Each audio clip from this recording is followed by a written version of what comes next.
Tonight, our story takes us far to the east, to the time of ancient emperors, to lay the foundation for the Great Wall of China. But first, come in from the cold, shelter yourself from the rain. Here, in the library, you are completely safe. Tell me, where have you come from today? Leave that world behind the heavy doors. The book we seek is already waiting on the oak table, bound in old red silk and smelling of history. Let me open it. Settle in. Our journey begins. Imagine, if you will, that you are weightless. You are drifting high above the earth, suspended in a realm of absolute silence, far above the noise and the haste of the world we know. Here, the air is thin and cold, biting at your skin with a crisp, refreshing chill that wakes the senses. You are floating within a sea of white, an endless ocean of clouds that roll and tumble in slow motion, like heavy cream stirred by a giant, invisible spoon. The light here is diffused, a soft, pearlescent grey that glows without casting shadows, wrapping everything in a blanket of twilight mystery. As you drift lower, the white veil begins to thin. It tears apart in ragged, ghostly wisps, revealing the world hidden beneath. And there it is, a sight that defies the logic of the eyes. A pale grey ribbon of stone, endlessly long, twisting and turning through the landscape like the spine of a great slumbering beast. It does not cut through the land in a straight line, arrogant and direct. No, it respects the earth. It follows the curves, the rises and the falls of the terrain. It clings to the ridges of the mountains as if it grew there, as if it were not built by human hands, but pushed up from the core of the world itself. From this height, the Great Wall looks like a silver thread woven into a tapestry of deep greens and bruised purples. It disappears into the distance, vanishing into the fog, only to re-emerge miles away, a constant, unbroken line of will and stone. You can see the rhythm of it. The watchtowers rise at intervals, small square knots in the ribbon, standing lonely vigil over empty valleys. The mist curls around them, hugging the masonry, softening the hard edges until the stone looks as pliable as clay. There is a profound stillness here. It is the kind of silence that feels heavy, a silence that has accumulated over thousands of years, layer upon layer, pressing down on the ancient bricks. It is a place where time does not march. It meanders, slowing down until it almost stops, caught in the endless loop of the stone winding over the horizon. Let us descend closer now. Let gravity take a gentle hold of you and pull you down towards the peaks. As we approach the ground, the true nature of this terrain reveals itself.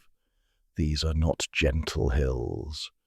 These are the bones of the earth, thrust upward in violent, jagged spasms eons ago.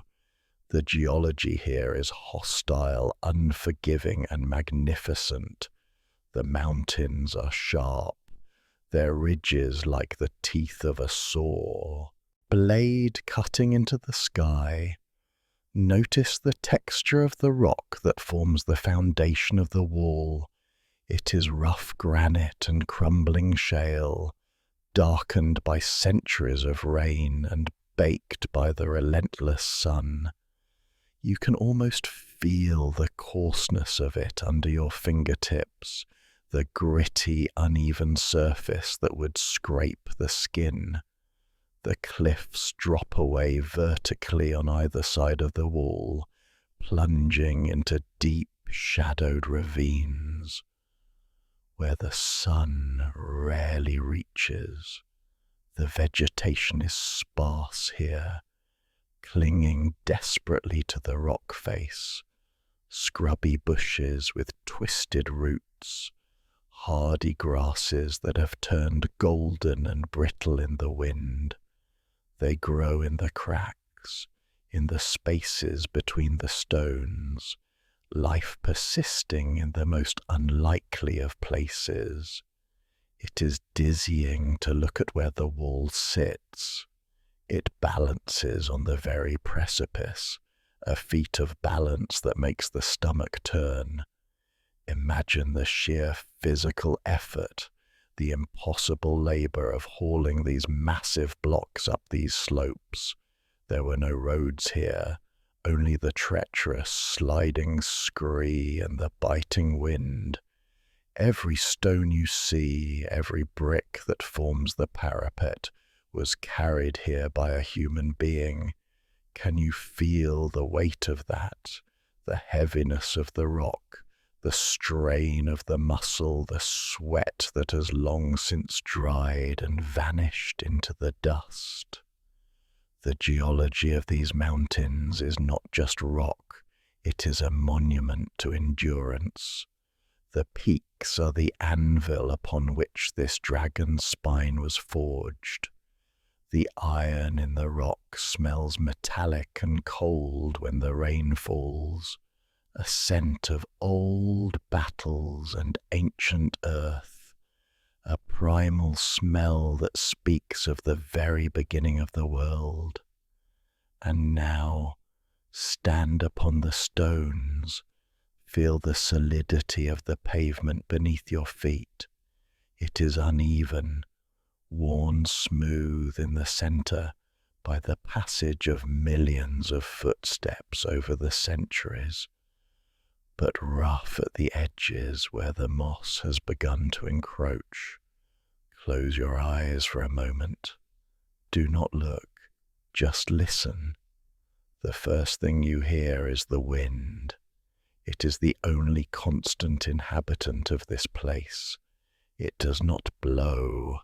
It breathes. It comes sweeping up from the valley floor, channeled by the steep canyon walls, rushing up the side of the mountain until it crests over the wall itself.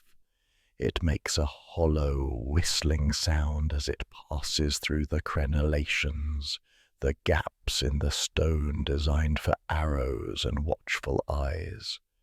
It sounds like a low flute, a mournful, solitary note that rises and falls with the gusts. The wind here carries the scent of dry grass and cold dust. It feels clean and sharp in your lungs, expanding your chest with the purity of the high altitude. It tugs at your clothes, rustling the fabric, a gentle but persistent reminder that you are a visitor in a wild place.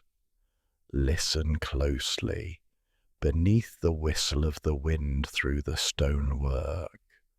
There are other, quieter sounds. The shifting of loose gravel as a mountain goat navigates the slope below. The dry rattle of dead leaves skittering across the grey bricks. The sudden, sharp cry of a hawk circling high above, a piercing sound that echoes and fades into the vast emptiness. This is the first breath of the atmosphere here.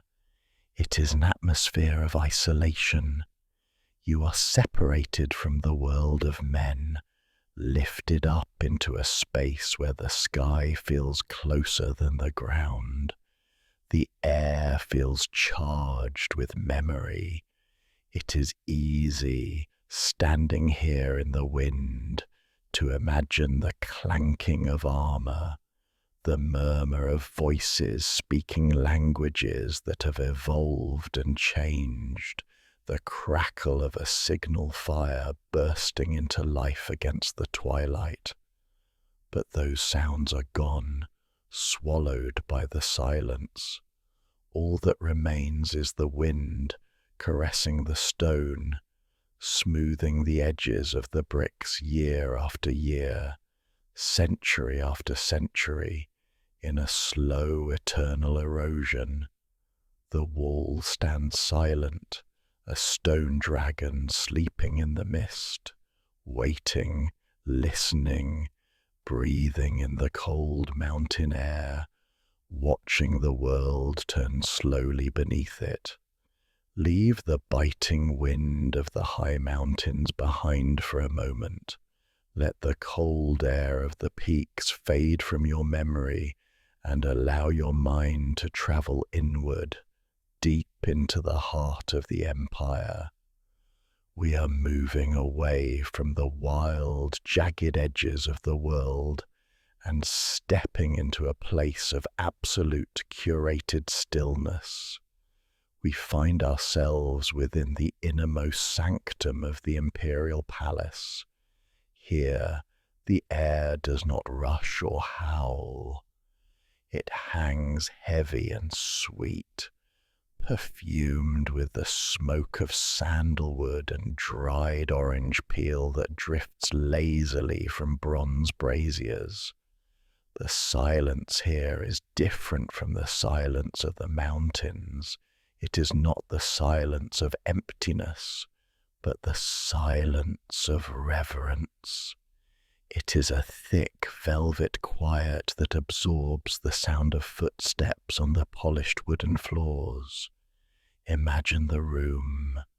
It is vast, yet intimate, dimly lit by the golden glow of oil lamps that cast long, dancing shadows against the lacquered pillars. The walls are draped in silk tapestries that shimmer in the low light, depicting scenes of harmony, cranes flying in formation, rivers flowing gently to the sea. In the center of this stillness sits the emperor.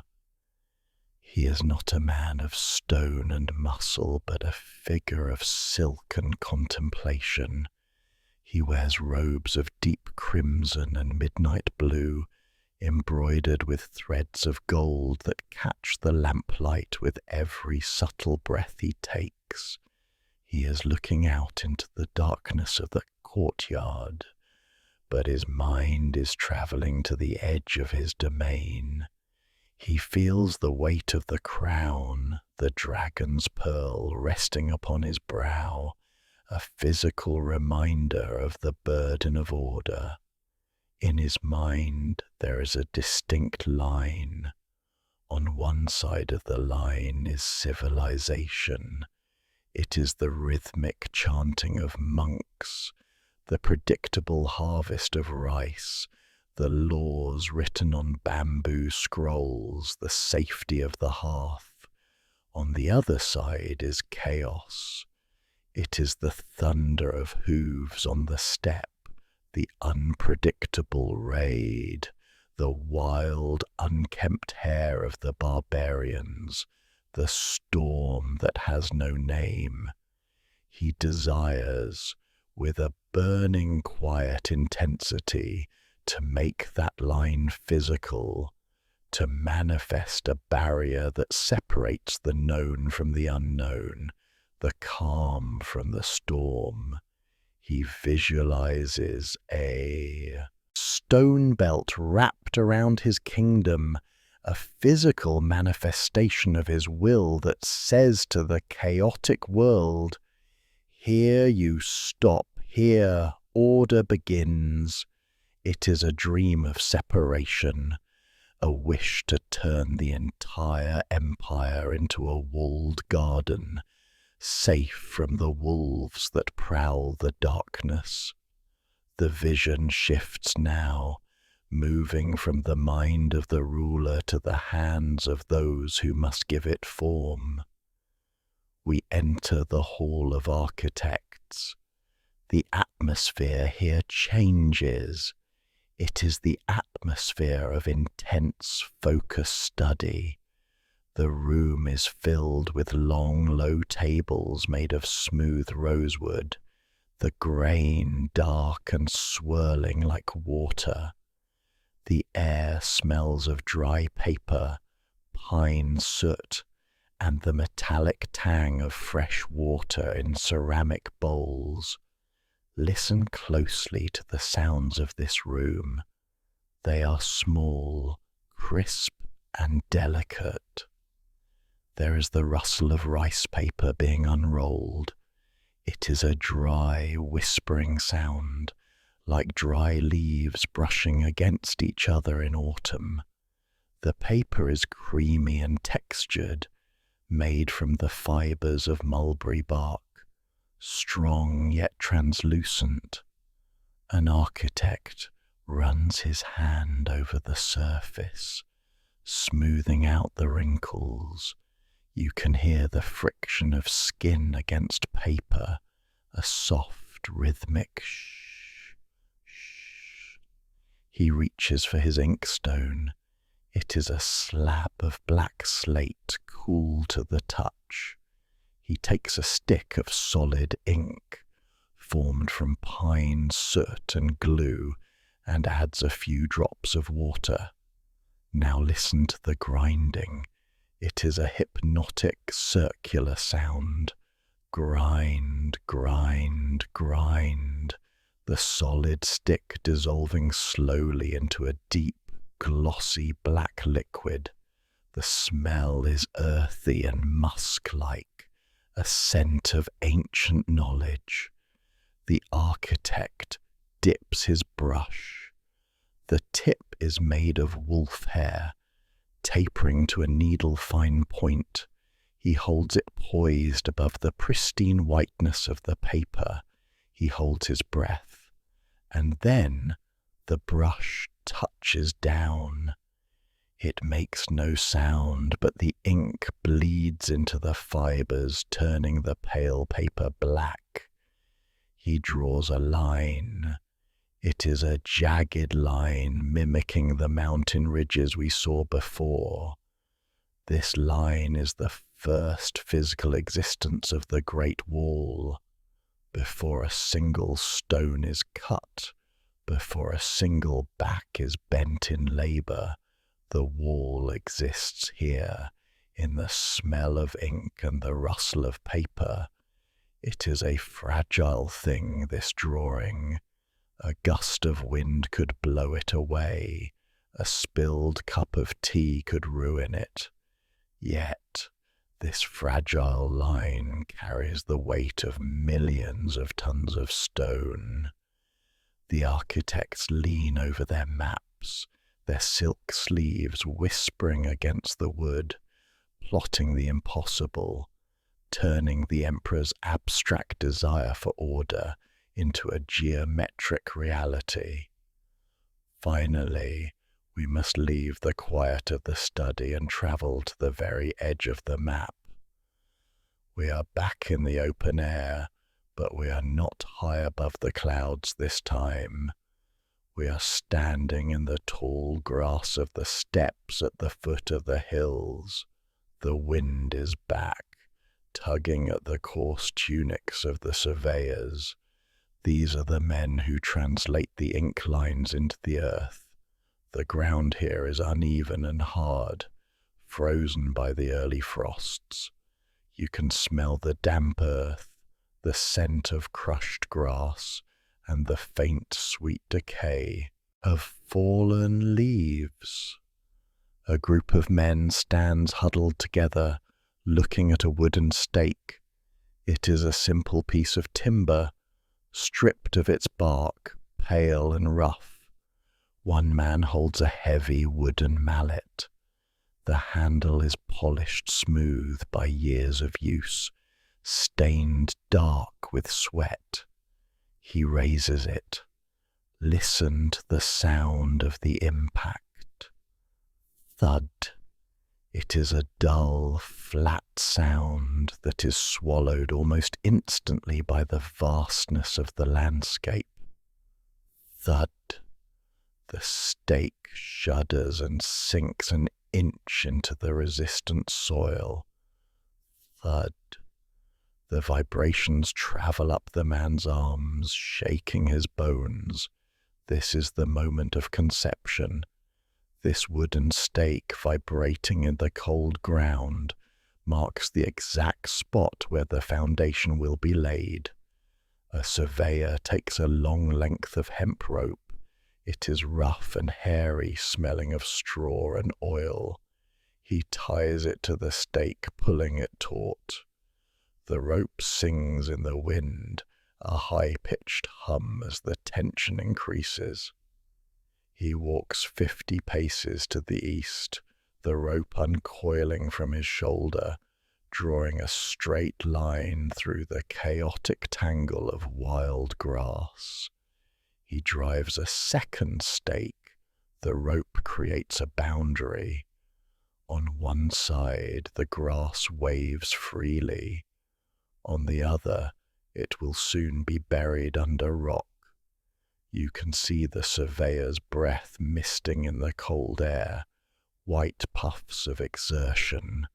They are small figures in a huge landscape, seemingly insignificant. Yet, with their mallets and their ropes, they are carving a scar into the face of the earth. They are imposing the geometry of the palace onto the geology of the wilderness. The sound of the mallet striking wood echoes again, a lonely rhythmic heartbeat that signals the end of the wild and the beginning of the wall. We move now from the sharp, cold lines of the architect's map to the warm, wet, and messy reality of creation. We leave the paper behind and plunge our hands into the materials of the earth. But the secret of the Great Wall, the true magic that binds it together, does not begin in a stone quarry. It begins in the lush green paddies of the river valleys.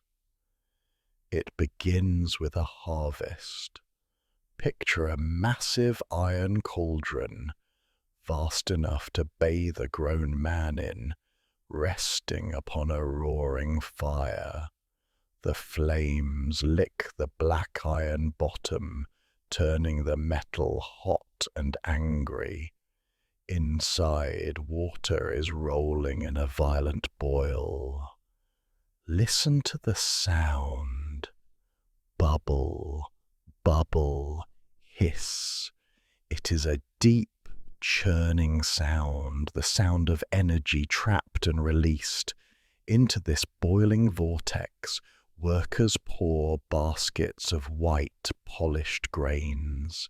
It is sticky rice, thousands of pounds of it, a staple food, the lifeblood of the people, here sacrificed for the life of the wall. Watch as the grains tumble into the water. At first they dance separately, swirling in the currents of the heat. But as the fire burns on, hour after hour, a transformation takes place. The water turns opaque, a milky white cloud. The smell rising from the cauldron is unexpected. It is not the smell of industry or construction. It is the smell of a kitchen.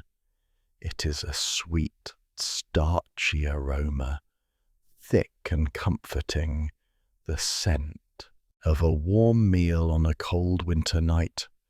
It fills the air, mingling with the wood smoke, creating a strange cognitive dissonance. Your nose tells you sustenance, but your eyes see fortification. As the rice breaks down, the mixture thickens. The sound of the boil changes. It slows down.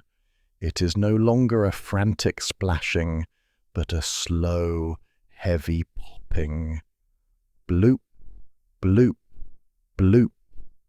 The surface of the gruel rises in a thick, glossy bubble, holds for a moment, and then bursts with a wet sigh, releasing a plume of white steam. The workers stir it with massive wooden paddles. You can hear the suction. The mixture clings to the wood, reluctant to let go. It has become a paste, a glue-like substance, translucent and incredibly viscous. This is the alchemy of the build. Taking the softest, most yielding thing imaginable, a grain of rice, and preparing it to hold together the hardest thing, the stone. Now, let us follow this steaming, sticky porridge to the mixing pits. Here, the air changes. The sweet smell of the rice is suddenly cut by a sharp, chalky dryness. Piles of white powder sit waiting. This is slaked limestone that has been burned and crushed into a fine, thirsty dust. It is dry to the touch, gripping the skin, sucking the moisture from the air. Watch the moment of union. The workers tip the cauldrons.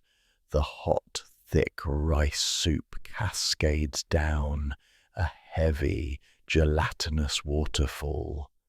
It hits the pile of dry lime with a muffled slap. And then the mixing begins. This is a sound of pure texture.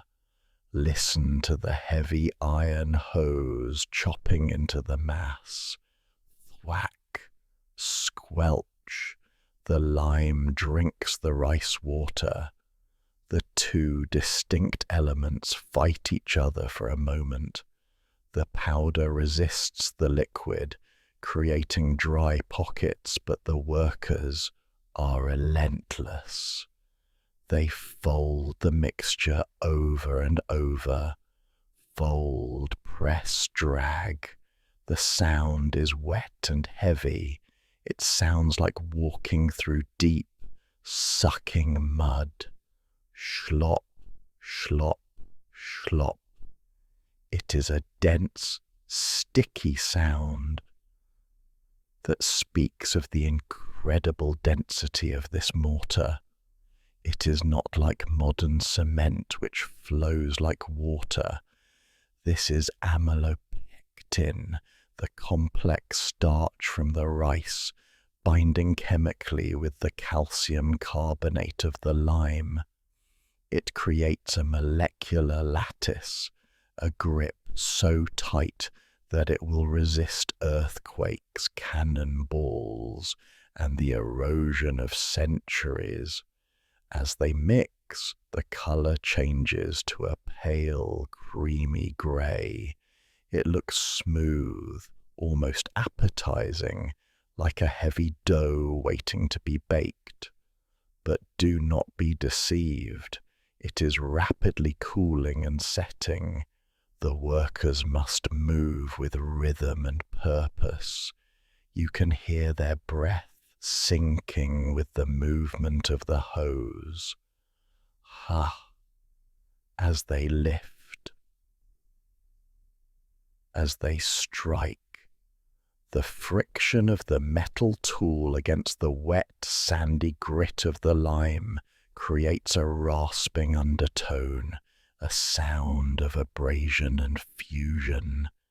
They are not just mixing mud.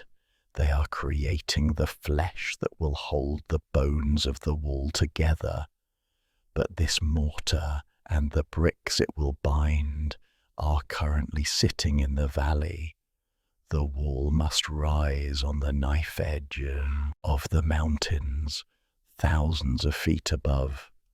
How do you move a mountain up a mountain? You do it one step at a time. Turn your gaze to the narrow, winding goat paths that snake up the steep slopes. The sun is high now, beating down on the rock. The air is still, save for a rhythmic clicking sound that echoes off the canyon walls.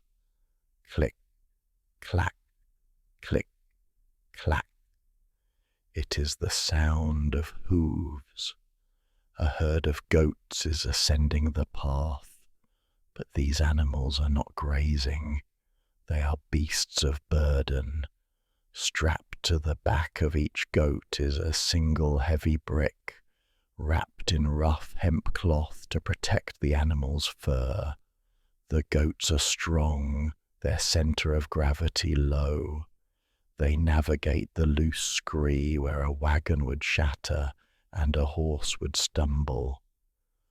Watch the movement of the goat's muscles under its coat, the tension in its hind legs as it pushes off a jagged rock, the sway of the brick on its back. The animal's breathing is fast and shallow, a soft panting sound. They move in a line, a living conveyor belt of grey fur and grey clay. The smell here is pungent, the musk of the animals, the scent of warm wool, and the dry dust kicked up by hundreds of tiny hooves. And mixed in with the animals are the men, the human porters. They carry more than the goats. Large wicker baskets are strapped to their backs, piled high with bricks or sloshing buckets of the rice mortar. Their pace is agonizingly slow. Focus on the sound of a single footstep. A sandal, woven from straw, places itself carefully on a flat rock. Scuff. The weight of the load bears down, compressing the man's spine. The straw of the sandal groans under the pressure. His knee trembles slightly, stabilizing the load. Then the push, a grunt of exertion low in the throat. The other foot swings forward. It is a hypnotic, torturous rhythm. Step, pause, breathe, step, pause, breathe.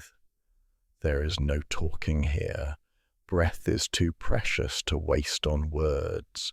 The only sounds are the physical mechanics of exertion, the creak of the wicker basket straps straining against shoulders, the rub of rough fabric against sweat-soaked skin, the slide of a loose stone tumbling down the slope, clattering away into the silence of the valley below.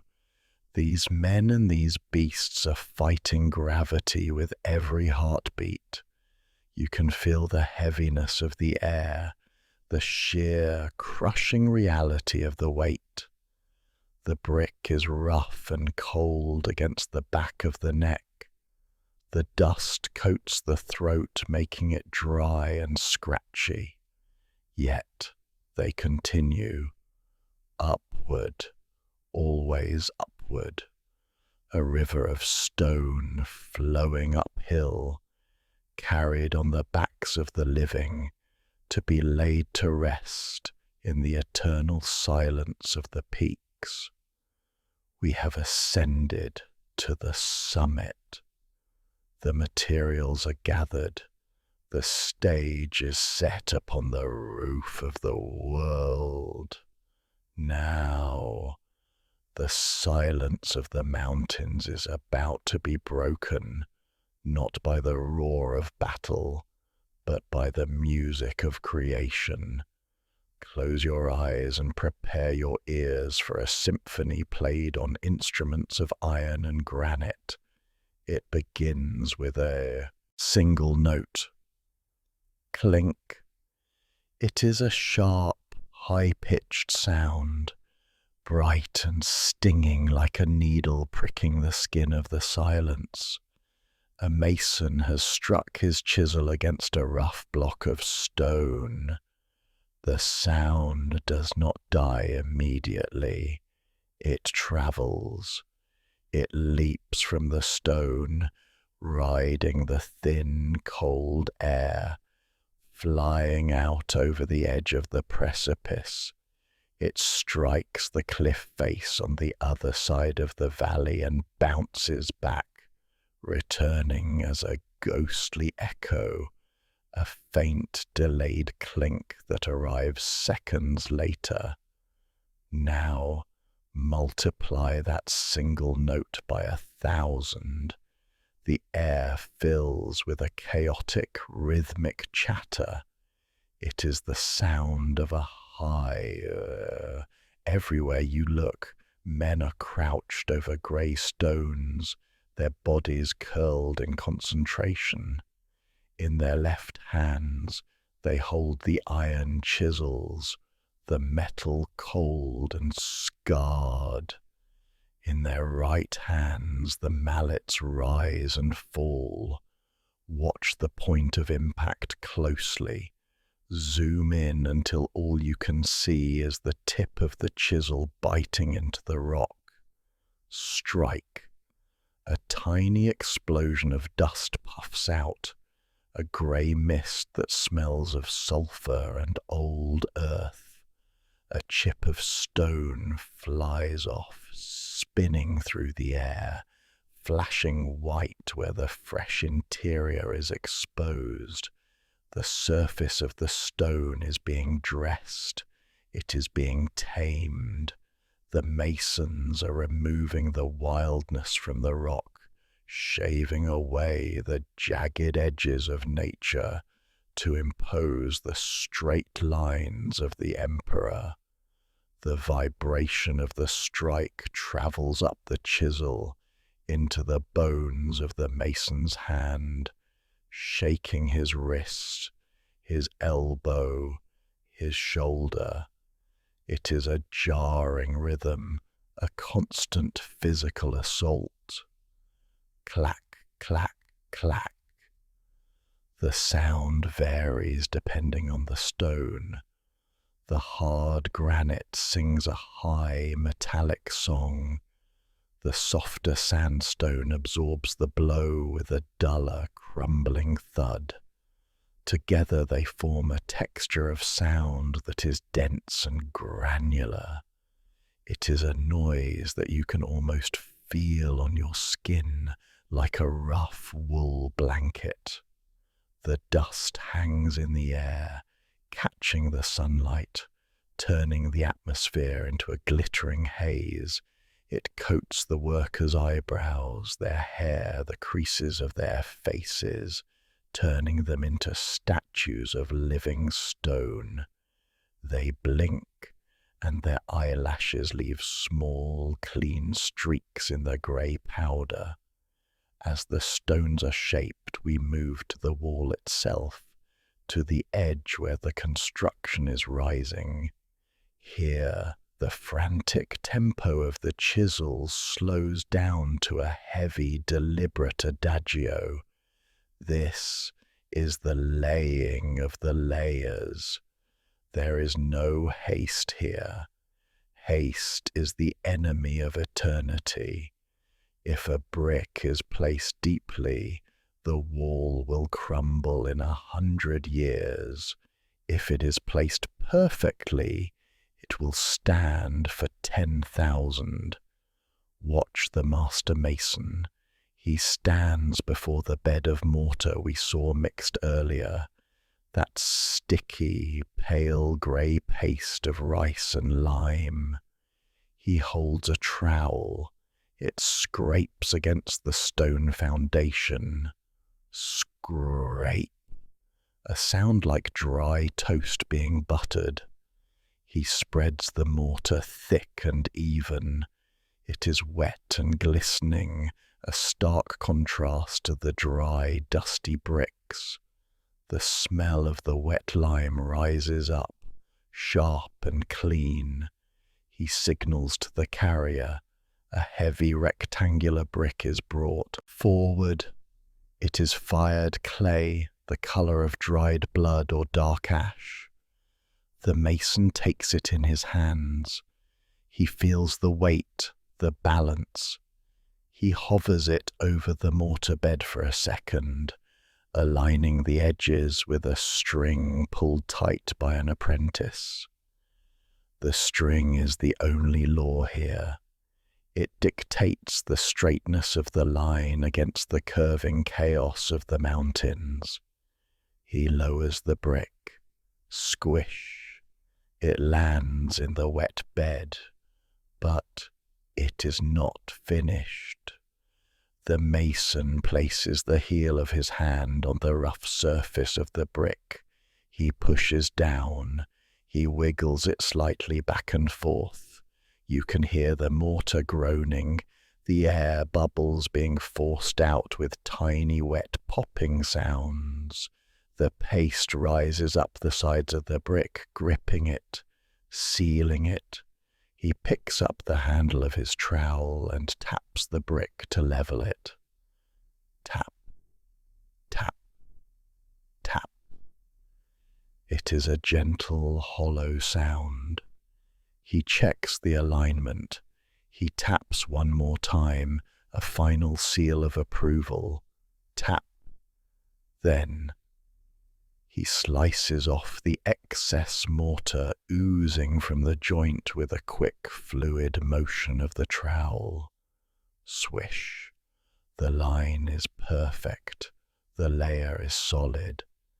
There is a deep, resonant satisfaction in this moment. It is the feeling of order being locked into place, one heavy rectangle at a time. Step back now and look at the scene through the lens of temperature. It is freezing up here. The wind we spoke of earlier is relentless, stripping the heat from the stone and the soil. The air is so cold it hurts to breathe. It crystallizes the moisture in your nose. And yet, amidst this frozen landscape, there is a microclimate of intense heat. It is the heat of the body.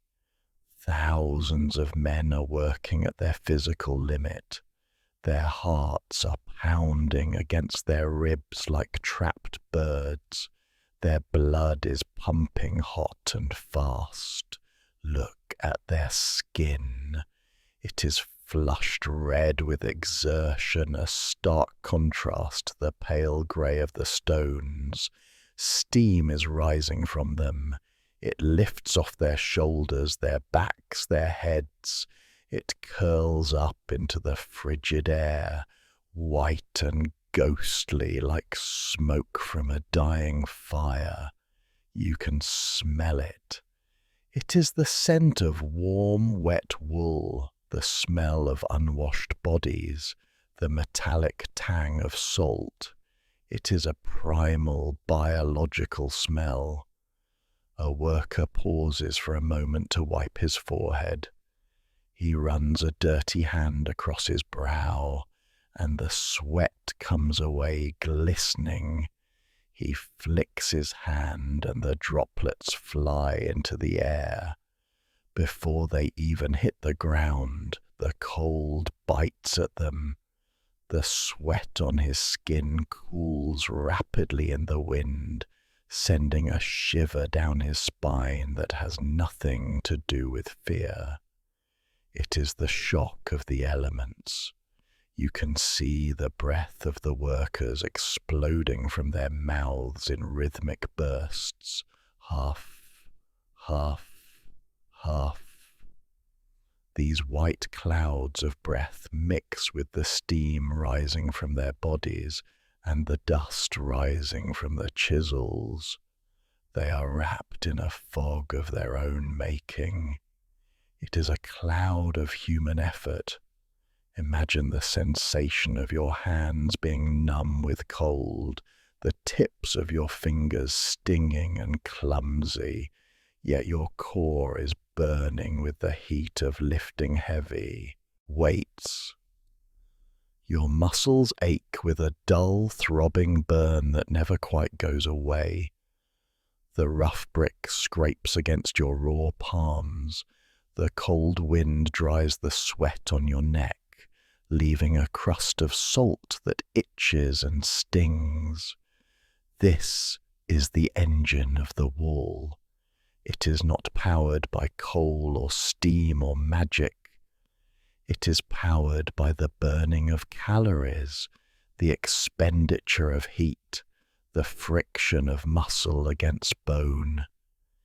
Every inch of this structure, every mile that stretches into the distance is built upon this exchange, the heat of a human life traded for the cold permanence of stone. The steam fades into the sky, lost to the wind, but the stone remains, holding the memory of that warmth within its frozen heart. The day has finally surrendered. The sun, which has beaten down upon the grey stones with relentless fury for hours, now dips below the jagged horizon. It does not leave quietly. It paints the sky in bruised shades of violet and deep indigo, casting long, stretching shadows that swallow the valley's whole. The mountains lose their detail. They cease to be rocks and ridges and become silhouettes, two-dimensional cutouts of black paper pasted against the fading light. Up here, on the spine of the dragon, the temperature plummets with the speed of a falling stone. The wind changes its voice. During the day it was a breath. Now it is a bite. It hisses through the crenellations, searching for any warmth to steal. But the wall is ready. It is time for the ritual of the light. Imagine the hands of the watchman. They are calloused, the skin rough like old parchment, stained with soot and soil. He stands in the alcove of the tower, sheltered from the gusts. He holds a striker, a simple piece of flint and steel. Listen to the sound. Click. A spark.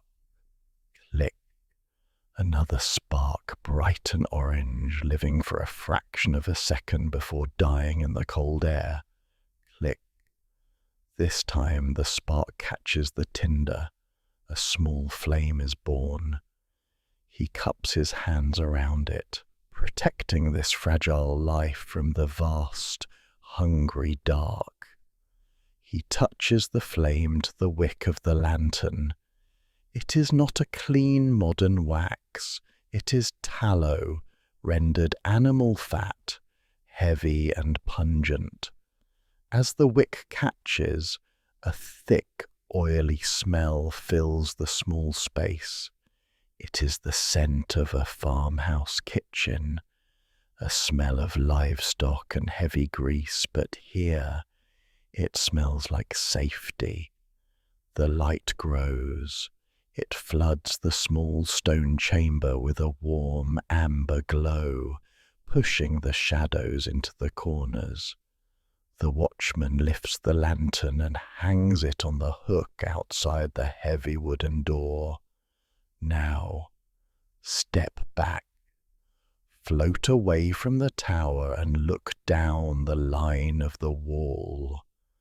To the east, a mile away, another spark ignites. To the west, another. One by one, the peaks are crowned with stars. It is a constellation brought down to earth, a necklace of fire draped across the neck of the mountains. These lights are not just for illumination, they are a signal. They say, "We are awake, we are watching, the line holds. Let us go inside." The watchman pushes open the heavy timber door. It scrapes against the stone floor, a sound of heavy friction. He steps over the threshold and pushes it closed behind him. The howling of the wind is instantly cut off.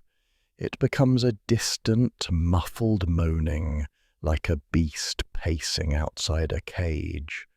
Inside, the atmosphere is thick and intensely physical.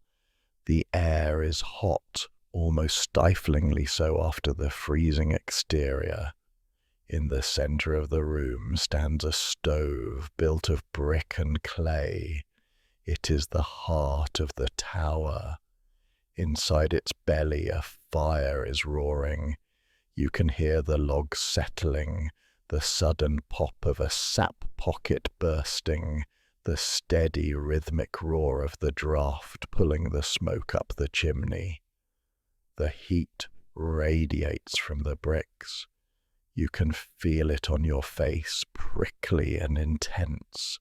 It thaws the numbness in your nose and ears. But there is another smell here, one that makes the mouth water.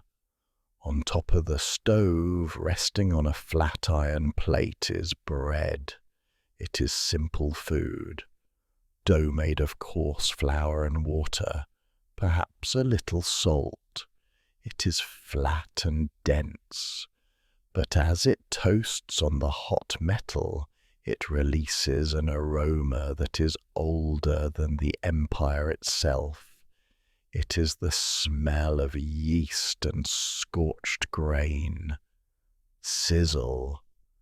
The watchman turns the bread over. The crust is browned, marked with dark spots where the heat was highest. He breaks a piece off. Listen to the sound. Crunch. The crust gives way to the soft, steaming interior. The room smells of this toasted bread, of the wood smoke, and of the men themselves. It is the scent of unwashed wool tunics, of drying leather boots, of sweat that has dried and layered over days. It is not a pleasant smell by the standards of a perfumed court, but here it is the scent of humanity. It is the smell of life persisting in a place where nothing should live. The soldiers sit on the kang, the heated sleeping platform connected to the stove. They do not speak much. They chew their bread slowly, savoring the warmth that spreads into their bellies. The silence here is companionable. It is a shared solitude, a knowing look between men who share the same cold and the same fire. But the duty calls. The bread is eaten. The warmth is soaked in. The watchman must return to the edge. He stands up, his joints popping, and moves to the embrasure.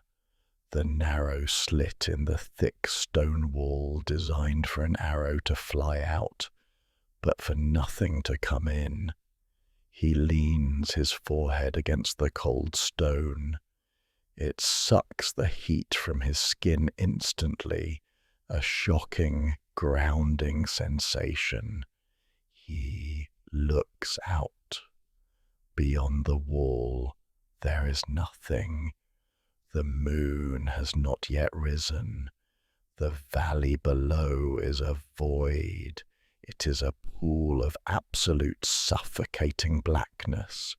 There are no village lights down there, no roads, no lanterns, just the wild, untamed steppe. It is a darkness that feels heavy, as if it has physical weight pressing against the wall. Somewhere out there in that ocean of night, there could be wolves. There could be an army of 10,000 horsemen waiting in silence, their hooves wrapped in cloth. There could be spirits of the ancestors drifting in the wind. The watchman cannot see them. His eyes strain, widening, trying to find a shape, a movement, a difference in the shadows. But there is only the dark. And yet, as he stands there, a profound feeling settles over him. It is not fear, it is the opposite of fear. He runs his hand over the stone of the windowsill. It is rough, gritty, and incredibly solid. He knows, without seeing, that this stone goes down 20 feet, 40 feet, locking into the bedrock. He knows that to his left and right, for thousands of miles, this stone barrier continues unbroken. He feels small, yes, but he feels held. The wall separates the universe into two distinct realities. Out there is the chaos, the unknown, the cold, the wild. In here, behind the stone, is the cosmos, the order, the heat, the known. He is standing on the edge of the world, but he is not falling. The wall is a shield that the emperor has held up against the night. It is a mother's arm wrapped around a sleeping child. The darkness may scream, the wind may howl, the barbarian may ride, but the stone does not care. The stone does not flinch. The watchman takes a deep breath. He inhales the cold air of the slit and the warm air of the room behind him. He listens to the wind scratching futilely against the outer face of the bricks. He smiles, just a little, in the shadows. He is safe. The empire is safe. The wall stands, and because it stands, the darkness cannot enter.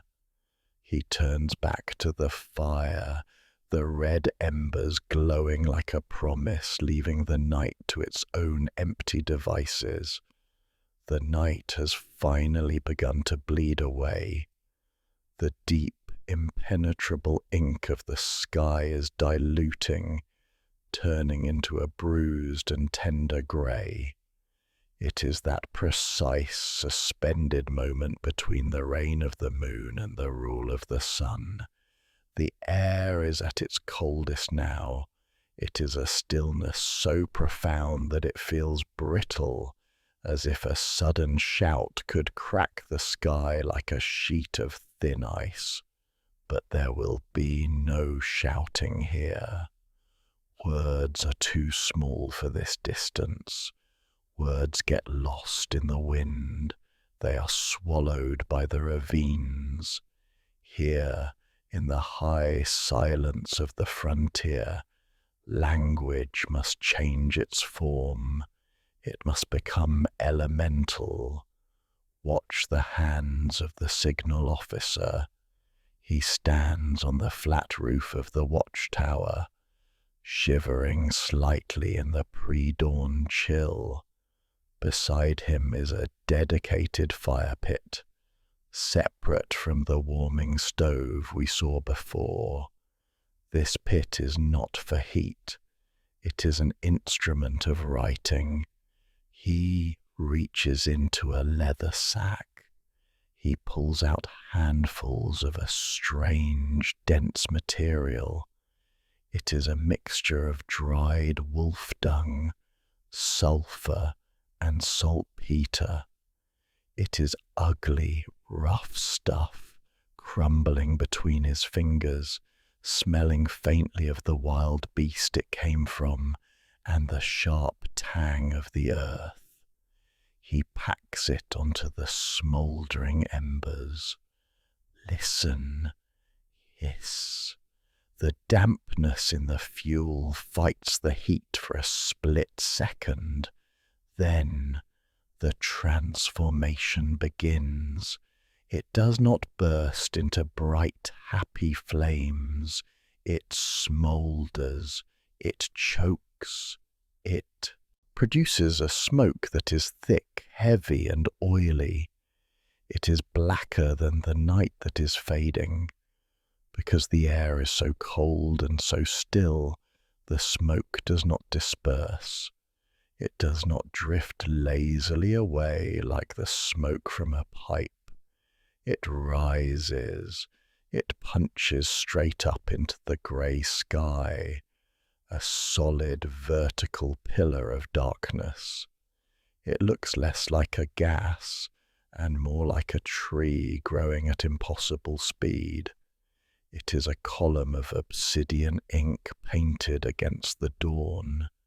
The officer steps back and watches his creation. He is writing a sentence on the sky. One column means all is well.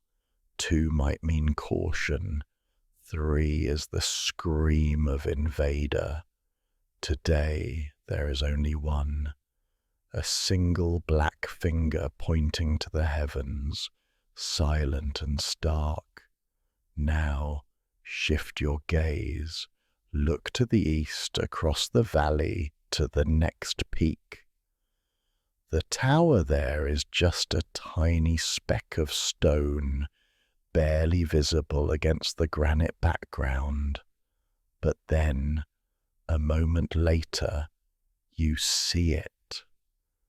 A matching black line begins to rise from that distant speck. It is a call and response, a slow visual echo. The message travels at the speed of sight. From tower to tower, peak to peak, the black columns rise in a domino effect of silence. It is a wave of reassurance rolling over the mountains, a morning roll call performed without a single voice breaking the hush of the wilderness. But not all news can be carried by smoke. Smoke is binary. It is yes or no, safe or danger. Sometimes the empire needs detail. It needs names, numbers, logistics. For that, the stone ribbon becomes a road. Lower your ear to the pavement of the wall. Press your cheek against the cold, rough bricks. Close your eyes. At first there is only the wind, but then you feel it, a vibration, a tiny rhythmic trembling in the stone. Thrum, thrum, thrum. It grows stronger. It becomes a sound. Clack, clack, clack. It is the staccato rhythm of hooves striking paved stone. A horse is coming. But this is not a wild gallop across the soft grass of the steppes. This is a disciplined, hard run on a narrow, elevated highway. The sound is sharp and echoing. The iron shoes of the horse strike the grey bricks, and if you look closely you can see tiny, fleeting sparks of orange flint flashing near the hooves, vanishing as quickly as they appear. The beast rounds the curve of the wall. It is a small, muscular horse built for endurance, its coat matted with sweat despite the freezing air. You can smell the animal now, the hot, damp scent of equine exertion, a smell of musk and wet leather. Its breath explodes from its nostrils in rhythmic jets of white steam, matching the beat of its hooves. Huff, clack, huff, clack. On its back sits a courier. He is light, wiry, fused to the saddle. He wears the uniform of the postal relay, a sash of bright yellow silk tied across his chest, fluttering wildly in the slipstream. He does not hold a weapon. He holds a bamboo tube, sealed with wax and red clay. Inside that tube is the voice of a general, or a plea for grain, or a report on the movement of clouds. He is not riding to the end of the wall. That would kill the horse. He is riding to the next station. As he approaches the tower, he does not slow down.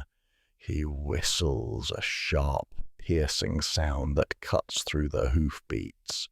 Ahead, another rider is already mounted, his horse dancing in place, eager and fresh. The transfer happens in a blur of motion. The first rider extends the bamboo tube. The second rider grabs it. Their hands touch for a fleeting second. Warm, sweating skin against warm, sweating skin. A transfer of energy. Go. The fresh horse leaps forward, its hooves scrabbling for grip on the bricks before finding the rhythm. Clack, clack, clack. The sound fades into the distance, handed off from one pulse to the next. The first rider slows, his horse heaving, foam dripping from its mouth onto the ancient stones. The message never stops moving. It flows like blood through an artery, pumped by the hearts of beasts and men. Stand up now. Look at the wall stretching away in both directions. To the west, it disappears into the brown dust of the desert. To the east, it winds towards the green sea. It is thousands of miles long. It crosses rivers, climbs peaks, and dives into valleys. And yet, standing here, watching the smoke rise and listening to the fading hoofbeats, you realize something profound. It is all one thing. It is not a collection of bricks. It is a single, continuous entity. There is an invisible thread that runs through the core of this masonry. It connects the shivering watchman in the desert, wiping sand from his eyes, to the soldier in the mountains, brushing snow from his beard. When a wolf howls in the far west, the emperor in the capital hears it, carried on the wings of smoke and the backs of horses. Feel the sensation of that unity. It is a feeling of being part of a vast, breathing nervous system. A soldier standing guard on this lonely peak is not truly alone. He is the fingertip of a giant. He knows that if he lights his fire 1,000 miles away, another man will see the signal and light his own.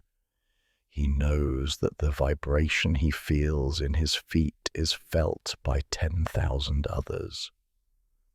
There is a deep, resonance comfort in this. The wall binds them together. It acts as a conductor for their lives. The silence of the mountains is vast and indifferent. It does not care if a man lives or dies, but the wall cares. The wall listens. The wall speaks. The sun has fully risen now.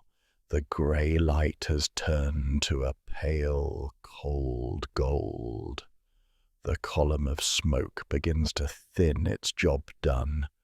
The courier is just a speck in the distance, but the connection remains. The air hums with the invisible tension of a million eyes watching the same horizon, a million hearts beating in a slow, synchronized rhythm, bound together by stone and duty, holding the line against the endless waiting dark. The transition does not begin with a storm. It begins with a color. For months, the palette of the world has been brown and grey, the brown of the dry steppe grass, the grey of the granite peaks, the dusty beige of the soldiers' uniforms. But now, the sky changes. It lowers itself.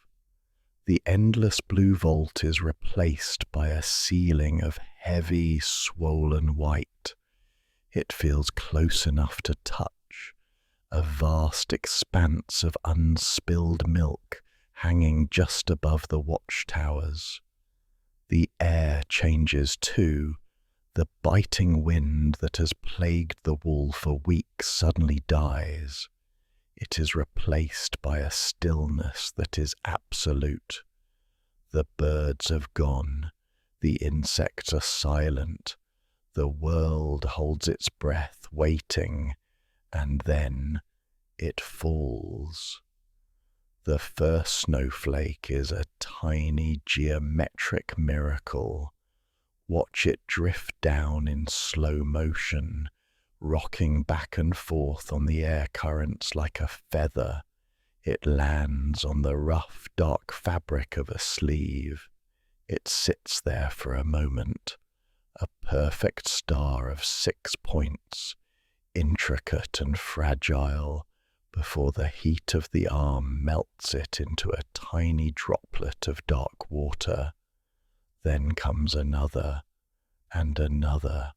Soon the air is thick with them. They fall in a silent, hypnotic curtain. There is no sound of rain pattering, no thunder. There is only the softest, barely audible hiss as millions of flakes touch the ground simultaneously. It is the sound of sand pouring through an hourglass, but softer, damper. This snow brings with it a profound silence. It is an acoustic blanket. The sharp edges of sound are dulled. The clatter of armor, the strike of a hoof, the voice of a man calling out, all of these are absorbed by the falling white. The world feels padded, insulated, enclosed in a room of cotton. Stand on the wall now and watch the transformation. The jagged, angry teeth of the mountains are being smoothed over. The sharp rocks are buried. The uneven ground is leveled. The landscape is being erased, simplified into a single rolling curve of pristine white. It is a purification. The dirt, the blood, the dust of labor, all of it is hidden beneath a layer of cold purity. The silence is not empty. It is heavy and rich. It presses against your ears, a physical weight that demands you lower your voice to a whisper. To speak loudly here would feel like a desecration of a temple. As the temperature drops further, The nature of the wall itself changes. The snow does not just sit on the stones. The cold penetrates them. The moisture in the air, the mist that clings to the high peaks begins to freeze. Look closely at the battlements, the square teeth of the wall that jut out against the sky. They are no longer just grey brick. They are glazed in ice. It is a treacherous beauty. The stone is coated in a layer of clear, hard frost, shining like a coat of varnish. In the weak, pale light of the winter sun, the wall glitters. It looks as if it has been encrusted with diamonds. Reach out a gloved hand and touch the stone. It is slick. There is no friction. A finger run along the parapet slides effortlessly, finding no purchase. If you were foolish enough to touch it with bare skin, it would bite. The cold is sticky. It grabs the flesh, burning with a freezing fire that is indistinguishable from heat. Examine the texture of the hoarfrost that grows in the corners where the wind cannot reach. These are not sheets of ice, but delicate fern-like structures. They grow out of the stone like white coral, fragile and feathery. They are impossibly intricate, crystalline gardens that bloom in the dark and the cold. If you breathe on them, the warmth of your breath destroys them instantly, melting the art back into water. The sound of movement on the wall changes. Gone is the solid clack of boots on stone. Now it is a crunch, crunch, crunch. It is the sound of dry snow being compressed against ice. It is a satisfying, crisp sound, loud in the silence. Every step breaks 1,000 tiny crystals. The path along the wall is treacherous now. The soldiers do not march, they shuffle, testing the ground, their bodies tense, respecting the ice that has claimed the fortress. The smell of the air is singular. It is the scent of ice. It is sharp, metallic, and clean. It clears the sinuses and chills the back of the throat. It smells of absolutely nothing, which is the rarest scent of all. It is the smell of a world in stasis. Pull back your perspective now. Rise up into the grey sky and look down at the dragon's spine. In the summer, the wall was a grey scar cutting through the green. Now it has vanished, or rather, it has merged. The snow has drifted against the sides of the wall, piling up in great sloping banks that reach halfway up the sheer brick face. The wind has sculpted these drifts into smooth aerodynamic shapes, curves that mimic the body of a serpent. The wall is hibernating. It looks like a great white dragon sleeping under a heavy quilt. The watchtowers are merely bumps in the snow, exhaling thin grey ribbons of wood smoke from their chimneys, the only sign of life in a dead landscape. The structure feels dormant. The frenetic energy of construction, the vigilance of the autumn watch, the movement of armies, all of it has stopped. The wall is not dead. It is waiting. It is enduring. like the bears in the caves below and the seeds deep in the frozen soil. It has slowed its heartbeat. The stone has contracted in the cold, huddling together for warmth. The mortar has frozen solid, becoming harder than rock. Inside the towers, the men are hibernating too. Their world has shrunk to the radius of the stove's heat. They move slower. They sleep more.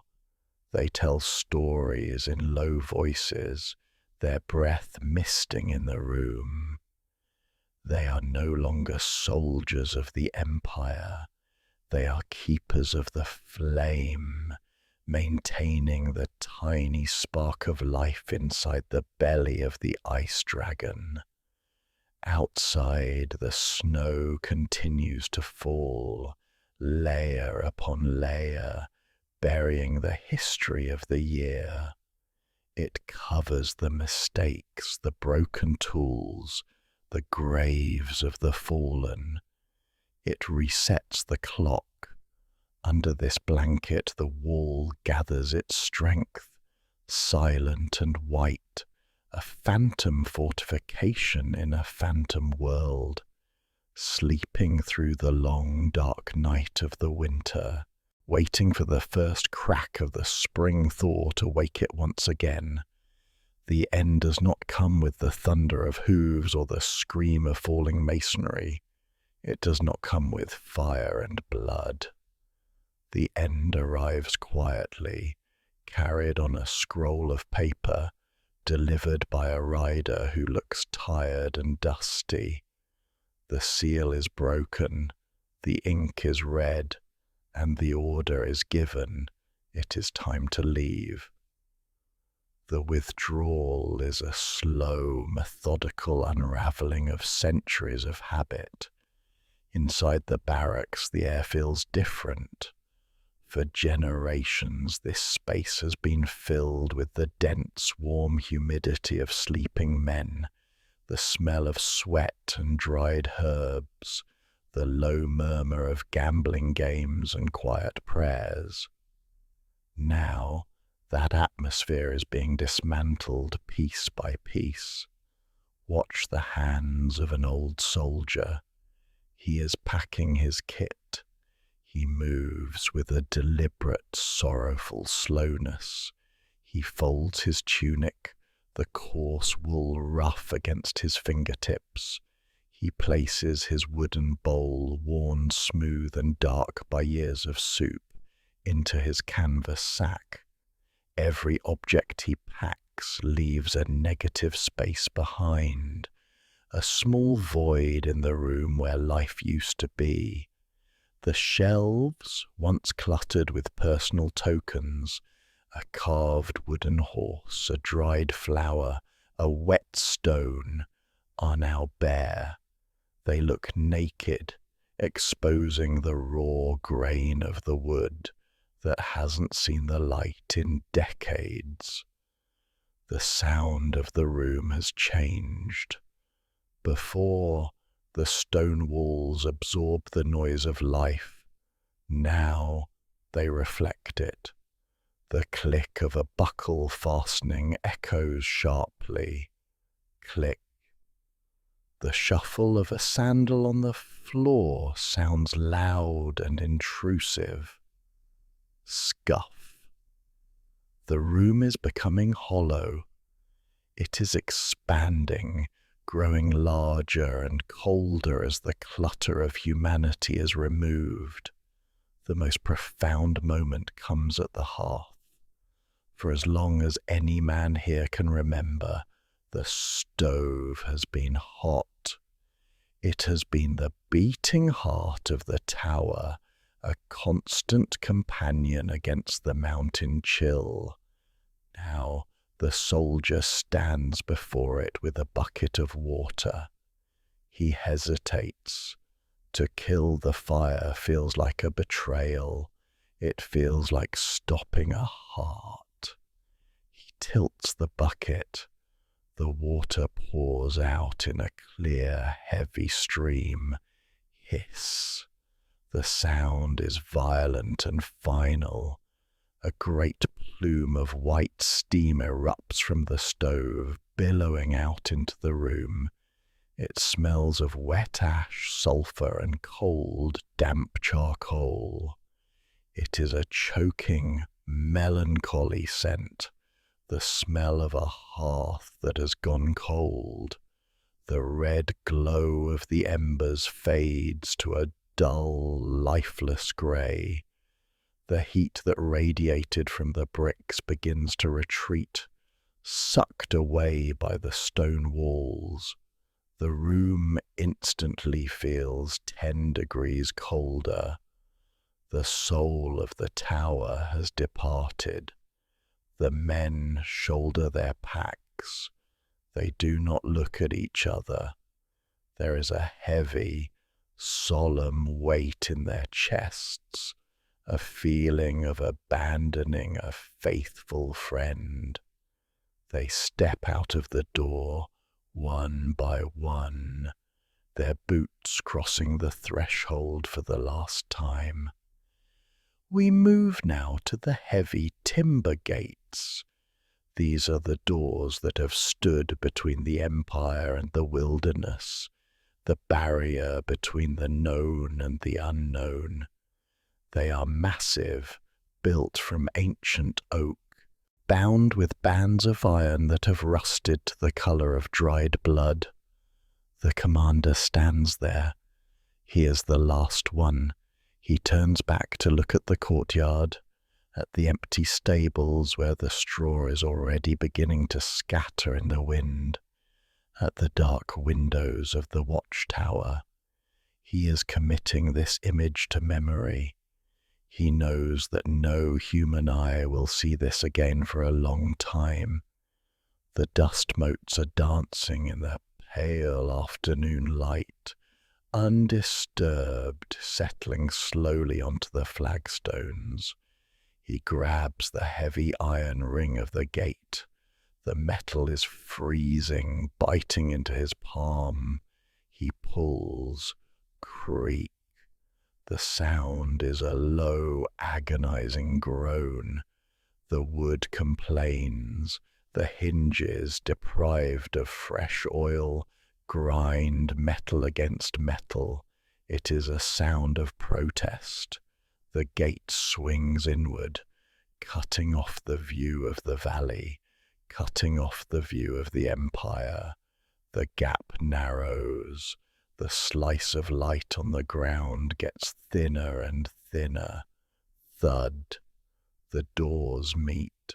The sound is final.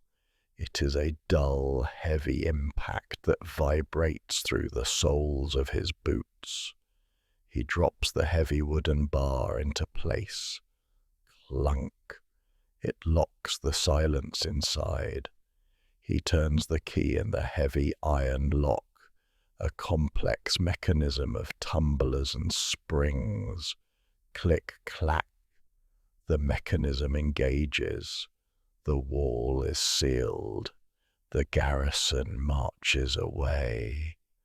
Their footsteps fade. The rhythm of their boots, which has been the heartbeat of this mountain for centuries, grows fainter and fainter until it is swallowed by the distance. Silence rushes in to fill the void. It is not a quiet silence. It is a heavy, pressurized silence. It is the silence of a library after the patrons have left, but amplified 1,000 times. Now the wind takes the watch.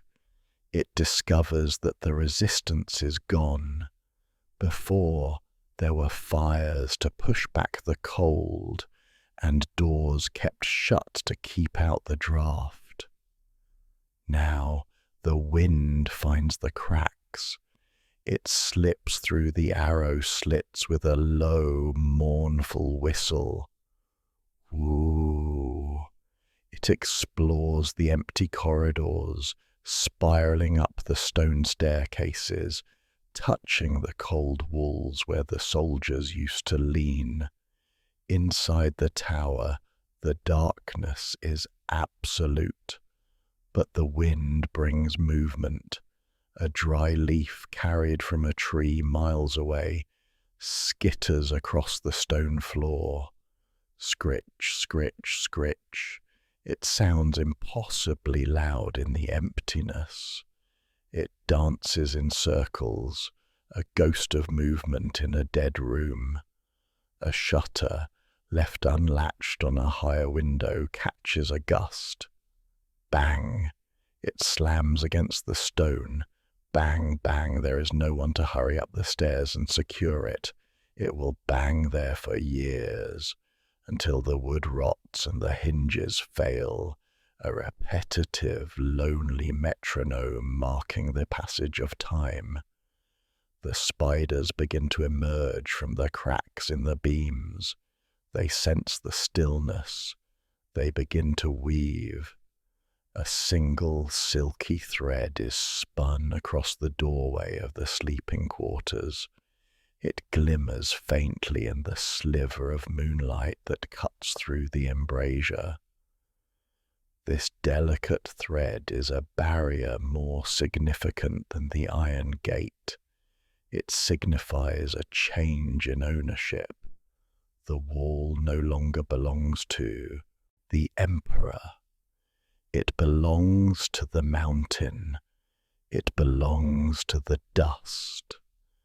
Outside, the sun sets on a deserted world. The lights do not come on. There is no spark of flint, no smell of tallow, no warm amber glow to push back the night. The peaks remain dark. The dragon's spine fades into the shadows, becoming invisible, just another ridge of rock in a vast, empty wilderness. The stone begins to cool. Without the fires inside, the frost penetrates deeper than ever before. The mortar contracts. A microscopic crack forms in a brick on the western parapet. Kartik, a tiny sound, unheard by anyone. It is the first syllable of a new language, the slow, grinding language of erosion.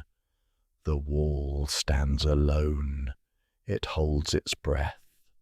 The human era is over. The geological era has begun.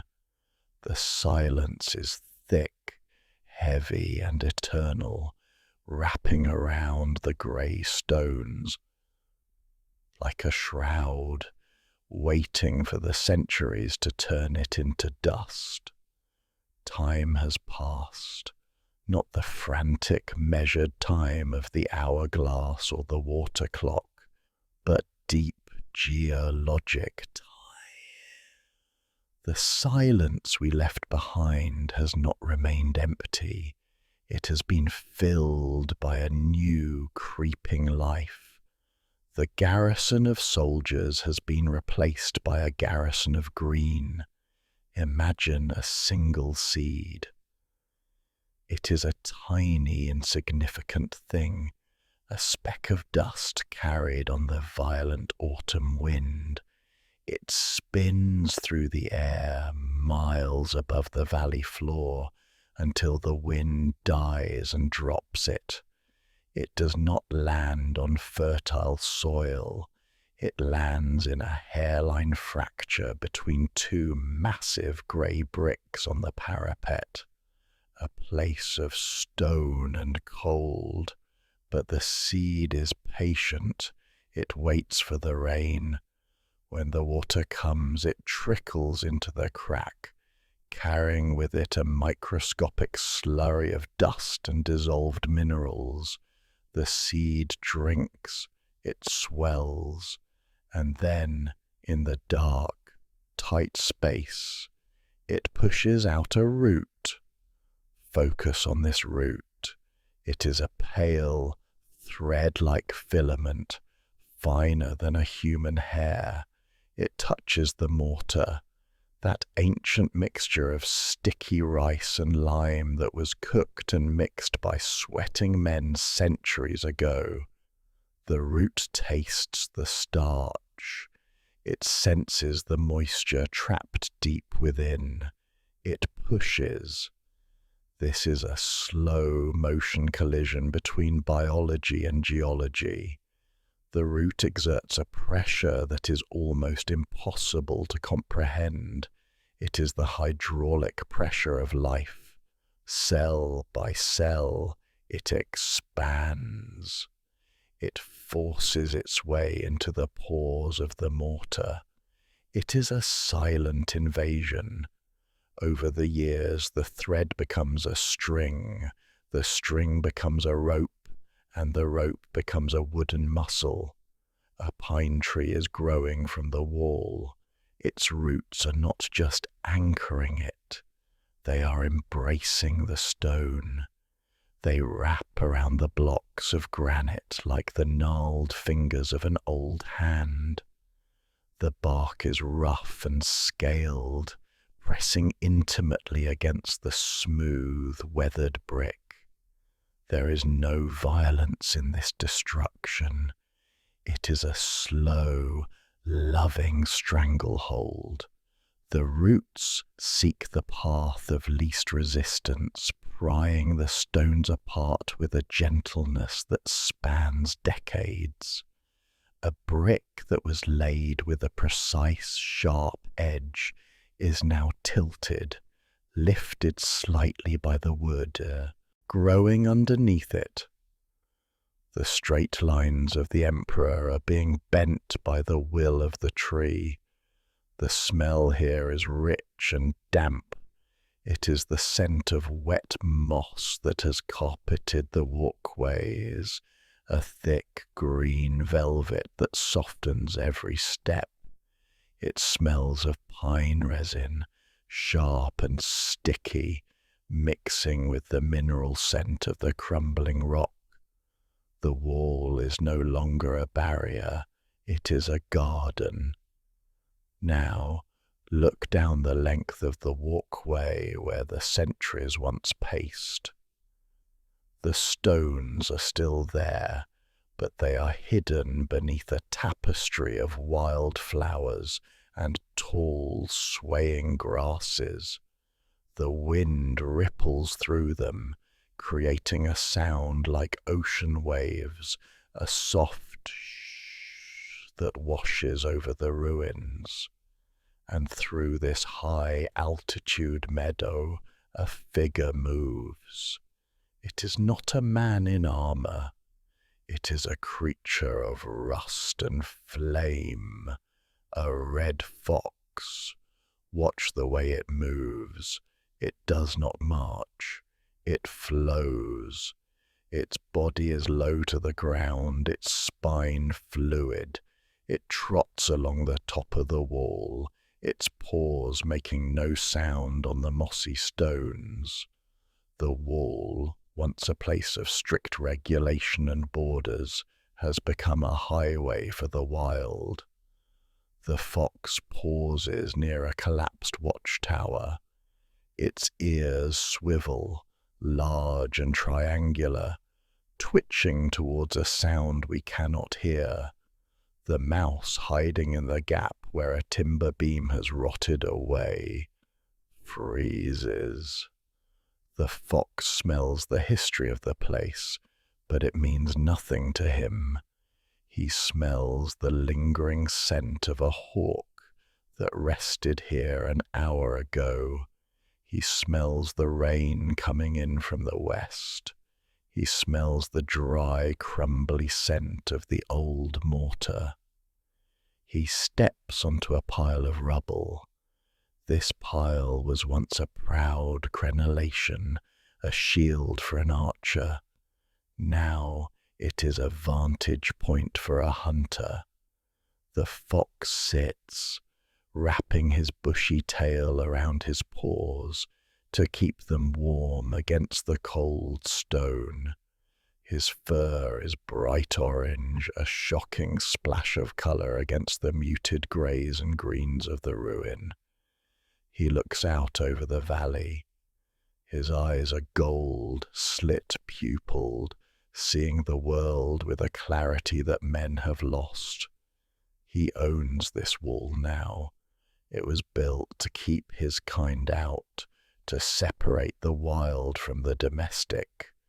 But in the end, the wild has simply climbed over it. The fox yawns, a flash of white teeth and pink tongue, and then slips away into the shadows of a tower, vanishing like a spirit into the stone labyrinth. As the fox disappears, the sky opens. The rain begins. This is not the gentle snow of winter. This is the heavy, insistent rain of spring. It drums against the stone. Tap, tap, tap, splash. It gathers in the hollows of the uneven pavement, forming small, clear pools that reflect the grey sky. Water is the patient sculptor. Listen to it working. It trickles down the face of the wall, finding the grooves carved by the wind and deepening them. It flows over the bricks, carrying away tiny grains of sand one by one. This is erosion as art. The sharp military corners of the bricks are being rounded off. The hard edges are being softened. The rain is sanding the wall down, turning the artificial blocks back into natural boulders. It creates streaks of colour on the grey face. Dark lines of soot and algae run down the masonry like tears, staining the stone with vertical stripes of black and green.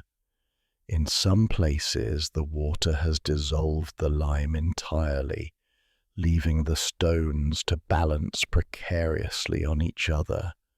Gravity pulls at them. Eventually, with a heavy, wet thud, a brick falls. It tumbles down the steep slope of the mountain, bouncing off the rocks, coming to rest in the tall grass of the valley floor. It returns to the earth from which it was taken. The wall is melting. It is dissolving into the landscape. It is losing its definition, its ego. It is no longer a line that divides. It is a ridge that connects. The rain washes the dust of the crumbling mortar into the soil, feeding the roots of the pine trees, which in turn break the stones further. It is a perfect closed loop. Stand there in the rain and feel the peace of this decay. There is no tragedy here. There is only the long, slow exhale of the earth.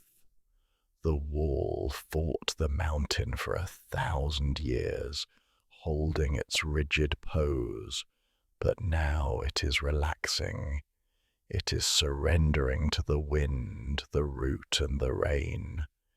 It is becoming less of a wall and more of a hill, a beautiful broken spine resting in the embrace of the world that has finally reclaimed it. We have travelled a great distance, you and I. We have walked from the deep geologic roots of the mountains, through the sweat and steam of the kiln, under the watchful gaze of the soldier, and into the quiet embrace of the roots. Now we arrive at the present moment, but here, on the spine of the dragon, the present feels very much like the past. The mist is rolling in again. It is the same white, wet veil that we saw at the beginning of our journey. It swallows the valleys and erases the horizon, turning the world into a soft grey room without walls. Through this mist, shapes emerge, but they are not the shapes of men in iron armour. They are softer, more colourful. Today, the wall is a destination. It is no longer a barrier to keep people out. It is a magnet that draws people in. Listen to the sound of the modern world arriving. It is not the thunder of hooves, but the low, distant hum of a bus engine echoing off the canyon walls. It is the soft scuff of rubber soles on the uneven pavement. People come in waves like the tide. They walk the ramparts, their voices hushed by the sheer scale of what they are seeing. Listen to the sounds they make. A child laughs, a bright, clear sound that bounces off the ancient bricks. A camera shutter clicks. Shkrr. It is a mechanical sound, capturing a fraction of a second of light. A flashbulb flares, a brief explosion of lightning that illuminates the dark crevices of the stone for an instant before vanishing. To the wall, these flashes are like the blinking of fireflies. It has stood for millions of hours. A photograph takes only a moment. The wall accepts these visitors with the patience of a grandfather. It feels the touch of thousands of hands, hands that stroke the rough granite, feeling the texture of history, hands that rest on the parapets where archers once shivered. The stone absorbs the warmth of these hands, storing the fleeting heat of the living before the wind steals it away. It stands as a silent witness. It has seen empires rise like the sun and fall like the rain.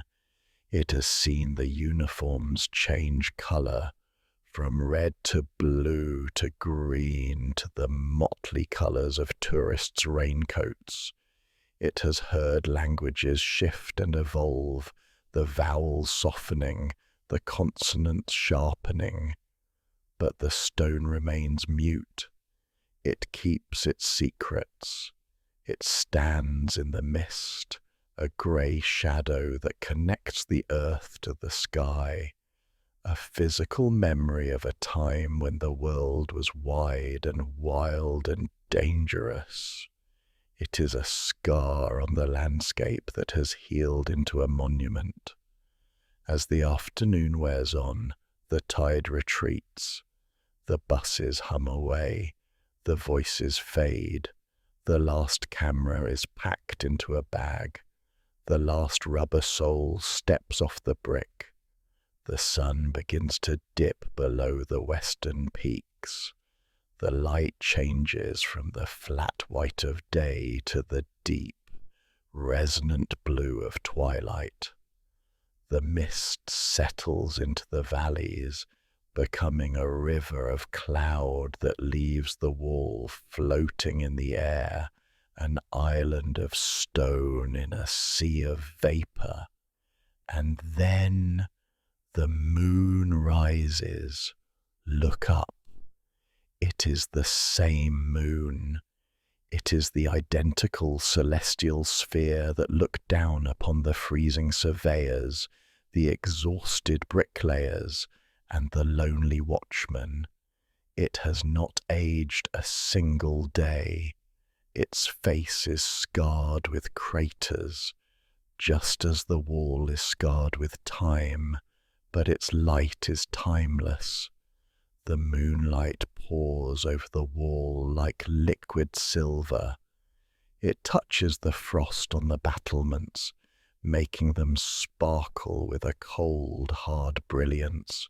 It casts shadows that are sharp and black, hiding the cracks, hiding the moss, hiding the erosion. Under the moonlight, the wall looks new again. It looks perfect. It looks unbroken. The silence of the night returns, reclaiming its territory. It is a heavy, velvet silence. The wind sighs through the empty watchtowers, but there is no fire to flicker in the draught. There is no smell of baking bread or burning tallow.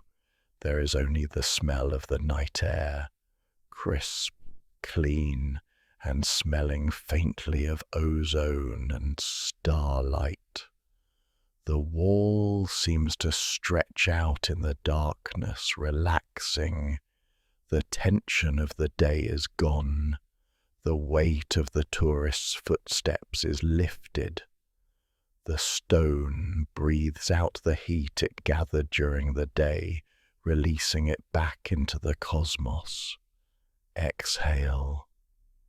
You can almost feel the structure settling, sinking a fraction of an inch deeper into the mountain, anchoring itself against the turning of the world. It is a profound peace. It is the peace of a job finished. The wall no longer needs to defend anything. The borders it drew have moved. The fears it held back have changed. It has earned its rest.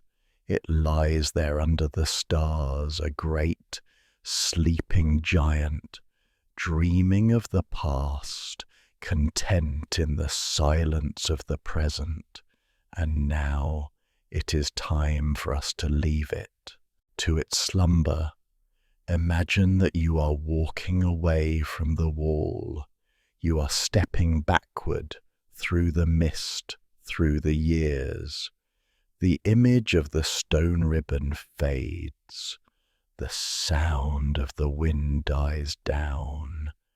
The cold air warms. The book is closing. The pages, thick with the scent of ink and history, are being turned for the last time. The story of the dragon's spine is written in stone, and stone does not need us to remember it. It simply is. Let your own eyelids grow heavy. Let the weight of the journey settle into your bones, not as a burden, but as a comfort. You have seen the mountains. You have felt the cold. You have heard the silence. Now you can let it go. The fire in the library is dying down. The embers are glowing a soft, sleepy red. The shadows in the room are lengthening, wrapping around you like a warm blanket. The world outside is quiet. The wall is far away, sleeping under the snow and the stars. It is safe. You are safe. If you wish to return tomorrow, to pull another forgotten tale from the shelf, stay with me here in the library. The doors are always open. There is nothing left to build. There is nothing left to watch. There is only the quiet dark and the rhythm of your own breathing, slow, steady, deep. Good night, traveler. Good night to the stone. Good night to the wind. Good night to the dragon sleeping in the mist. Good night.